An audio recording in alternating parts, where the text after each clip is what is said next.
दोस्तों, अब एक मैं बात बताने जा रहा हूं। जैसा कि अभी सुबह से व्हाट्सएप ग्रुप में चर्चा है, हालांकि जिस महानुभाव ने उस मैसेज को डाला मुश्किल से 6-7 मिनट के लिए 6-7 सेकंड के लिए डाला, जितनी देर में पढ़ा जा सकता था उतने देर तक के लिए वो डाला, उसके बाद डिलीट कर लिया। हालांकि मैंने भी पूरा ढंग से नहीं पढ़ा, लेकिन रुपेश कुमार जी ने दोहरा करके बातों को स्पष्ट करा दिया। अच्छी बात है। यदि इस बात पर मंथन किया जाए तो मैं भी कहना चाहूँगा कि यह बात कहीं ना कहीं सत्य प्रतीत हो रही है, क्योंकि वो संख्या जो है 9873 वो संख्या मेरे दिमाग में हिट कर रही है। मैंने पहले कहा था, आप लोगों को याद होगा कि कुल CWJC की संख्या है 13,804।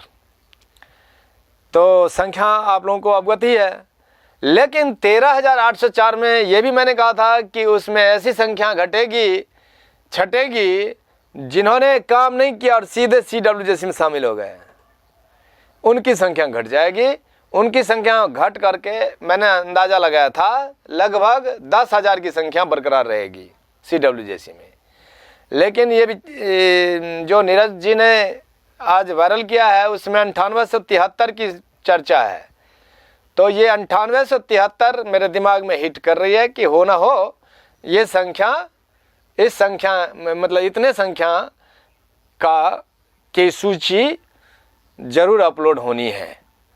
तो हो सकता है ये संभव है कि यह सत्य 99% की मैं सत्य कह रहा हूँ इसे। और रही बात 9873 की, तो एक विषय जो मैं और कह रहा हूँ, एक बिंदु जिसमें विषय शिक्षा की बाध्यता की बात है, तो ये संख्या अगर सभी ठीक ठाक रहा, सब कुछ ठीक ठाक रहा, तो यदि यह संख्या वास्तव में सही है और इतने संख्या बल का काउंसलिंग में ले जाना होगा सर विभाग को, तो फिर काउंसलिंग के टाइम में भी एक विषय शिक्षा जो बाध्यता है, उस बाध्यता में जो है बाध्यता के दायरे में जो सांख्यिकी स्वयंसेवक होंगे उनकी भी संख्याएं घट जाएंगी।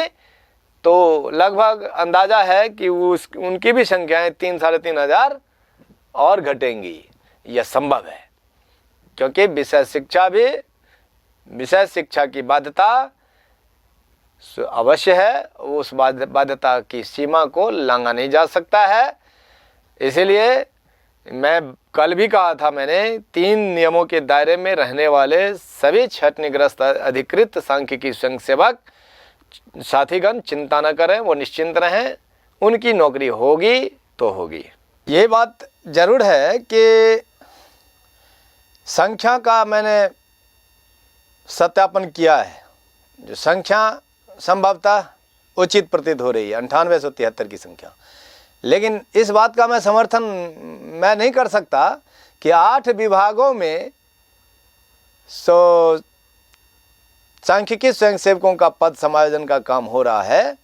इस बात का मैं समर्थन नहीं करूंगा, क्योंकि मेरे सामने जो सृजित पद हैं वो है लगभग 9,000। यानी पंचायत स्तर में जो संख्या है, पंचायत स्तर, स्थानीय क्षेत्रीय स्तर पर जो सृजित पद है, उनकी अधिकतम संख्या 9,000 है। तो संख्या तो देख लिए कि 9873 9,000 में कोई खास अंतर भी नहीं है, वो कोई बात नहीं है, संख्या पर नहीं है। लेकिन ये बात जरूर है कि जितने सृजित पद हैं उतने पर नियुक्ति अवश्यंभावी है, इसमें दो राय नहीं है। लेकिन यह है योजना एवं विकास विभाग बिहार मौसम सेवा केंद्र सोसाइटी के अंतर्गत। लेकिन अन्य विभागों में इनका समायोजन होगा। फिर इस पर मैं दावा नहीं कर सकता कि नहीं किया जा सकता है, मैं दावा नहीं कर रहा। लेकिन मैं जहाँ तक जानता हूँ और मेरा जो अनुभव है वो है सृजित पदों के विरुद्ध नियुक्ति। लेकिन इस पर बाध्यता नहीं है कि सरकार अगर चाहेगी तो अन्य विभागों में रिक्त पदों पर भी बहाली की, चूँकि चौधरी कमेटी की अनुशंसा है, तो इस पर भी मुझे सोचना होगा और उसे भी मानना होगा। कि अन्य विभाग में यदि रिक्ति है, समान पदनाम और समान योग्यता वाले रिक्त पदों पर नियुक्ति अन्य विभाग में भी की जा सकेगी। लेकिन अगर पदों का सृजन नहीं है तो सरकार पदों का सृजन कर लेगी, और नहीं भी करती है तो कभी भी कर सकती है। वो राज्य मंत्री परिषद से बैठक बुला करके वो कभी भी स्वीकृति प्रदान कर सकती है। इसलिए अभी यदि लिस्टिंग हो रही है तो हो सकता है, संभव है। हाँ, अगर स्वीकृति की बात है पदों के सृजन की तो कभी करा सकती है सरकार। लेकिन वर्तमान में जितने पद सृजित हैं मैं उतने ही पर दावा कर सकता हूं, और अन्य 8 विभागों में जो समायोजन की बात है मैं उसका अभी पुरजोर समर्थन नहीं कर सकता। बस इसके साथ ही